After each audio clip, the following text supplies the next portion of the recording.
We're here because we've either read or heard the news about the Christian town of Chibok in northern Nigeria and how 234 girls were abducted from the boarding school there 3 weeks ago. Not yesterday, but 3 weeks ago. And almost every household in this town, I'm told, I've read, has a child who attends this school, so the cries of their parents can be heard all over town. And the parents are praying every day for God's intervention in these tragic circumstances. And what's more, it seems that their prayers, up until recently, till Sunday, were falling on deaf ears.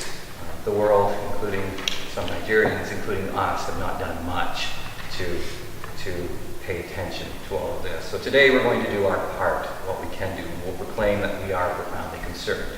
So we gather to offer our prayers for the girls, for the families, and for the people in Nigeria. Let us pray.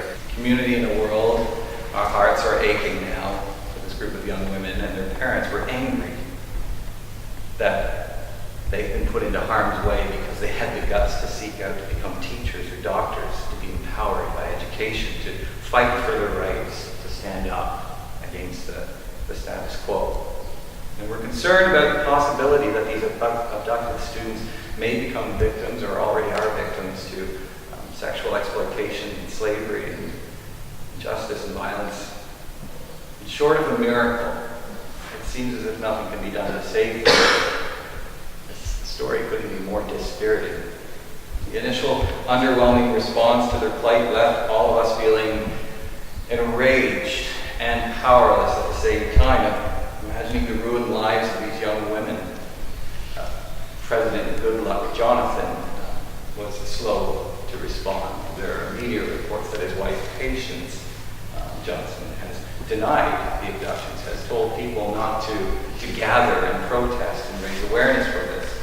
And 3 weeks later, with the world finally waking up to this tragedy, I don't know about you, but I think it seems hopeless.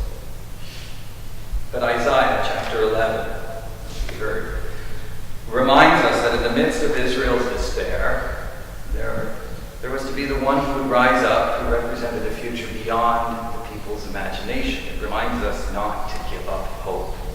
Isaiah's words and the words of Jesus have a particular resonance in my heart when thinking about these girls and whether they're doomed or they can be saved.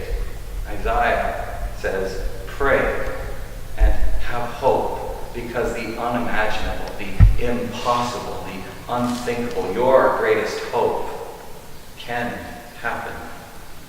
Isaiah says that God can do anything anyone believes impossible. That the wolf shall live with the lamb, the leopard shall lie down with the kid, the calf and the lion, and the fatling.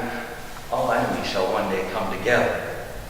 Now, how about that for a portrayal of hope for this Nigerian situation?